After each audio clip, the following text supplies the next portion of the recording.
Hello friend, আজকে হলো মঙ্গলবার। আর আজকে তোমাদের সাথে কালকের দিনের কিছু আনন্দ মুহূর্ত শেয়ার করছি। তো কালকে কাজটা সেরে দুপুরবেলা মেয়ে আর আমি একটু বের হলাম। মেয়ের জন্য একটা ড্রেস কিনবো, আর আরেকজনও যাবে আগরতলা থেকে। আমার এক বান্ধবী আছে, তো বান্ধবী শাড়ি কিনবে, আমি কিছু কিনবে। তো আমি মেয়ের জন্য জাস্ট একটা ড্রেস কিনবো আর টুকিটাকি স্টেশনারি কয়েকটা কিনবো, তার জন্যই গেলাম।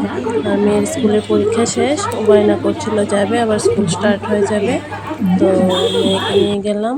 প্রথমে আগে বাবার সাথে গিয়ে মেয়ে ড্রেস কিনে এনেছে, তো কালকে আরেকটা ড্রেস কিনবে, তো চলে গেলাম।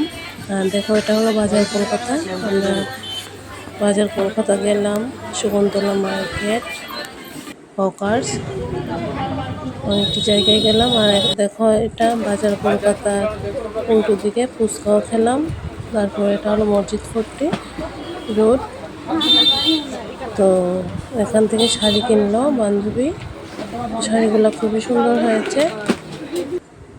তো শাড়ি কিনে তারপরে আমরা কেনাকাটা শেষ হওয়ার পর প্রায় 6টার মধ্যেই গাড়িতে উঠে গেলাম। আর দেখো কি অবস্থা, গাড়িতে উঠে জ্যামে আটকে ছিলাম প্রায় 1 ঘন্টার মতো মোটর স্ট্যান্ড। তারপর ভিতর দিয়ে যে আমাদের গাড়ির যে ড্রাইভার, অটোতে উঠেছিলাম, উনি খুবই ভালো। তো উনি বলেছিল আমাদেরকে নেমে যেতে, জ্যামের জন্য অন্য গাড়ি দিয়ে চলে যেতে। তো আমরা বললাম যে নাও, আমাদেরকে নিয়ে দিয়ে আসেন। তো ভিতর দিয়ে আসলো উনি, কিন্তু 1 ঘন্টার মতো জ্যামে আটকে ছিলাম। তারপর অল্প জায়গা একটু ফাঁকা ছিল, আর রাস্তার মধ্যে দেখো কি সুন্দর লাইটিং। তো একটু ভিডিও করে নিলাম। আর পুজো ভাব এসে গেছে, পুজো তো প্রায় চলেই এসছে। আর প্রত্যেকটা ফ্যানের সামনে লাইটিং, খুবই ভালো লাগে এগুলো দেখলে। মন খারাপ হলেও মনটা ভালো হয়ে যায়। পুজোর সময় আগের সময়টাই খুব আনন্দ। পুজো আসলেও 3 দিনে ছট করে চলে যায়। তো দেখো কি সুন্দর লাইটিং।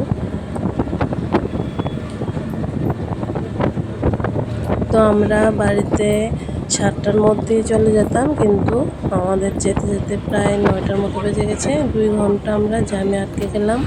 আর দেখো, পুরো রাস্তার মধ্যে খুবই সুন্দর লাইটিং, কিন্তু জ্যামটার মধ্যে গিয়ে মনটা খারাপ হয়ে গেছে। আর প্রচুর প্যান্ডেলও প্রায় মোটামুটি রেডি হয়ে যাচ্ছে, প্রত্যেকটা প্যান্ডেলই কাজ।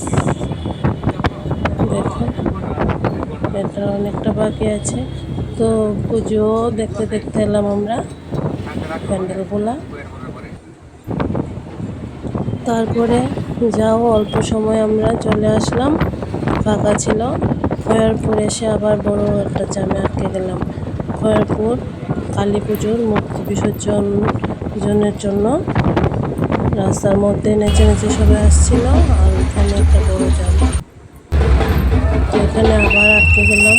দেখো, মূর্তি বিসর্জন হবে, তার জন্য অনেক বড় একটা জ্যাম হয়ে গেল। সবাই কি সুন্দর নেচে যাচ্ছে।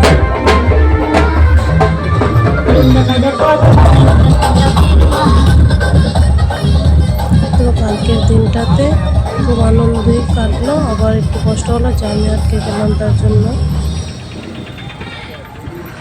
তো এতটুকুই শেয়ার করলাম তোমাদের সাথে। সবাইকে থ্যাংক ইউ আমার ভিডিওটা দেখার জন্য। সবাই ভালো থাকবে, সুস্থ থাকবে। আবার দেখা হচ্ছে নতুন একটা কিছু নিয়ে।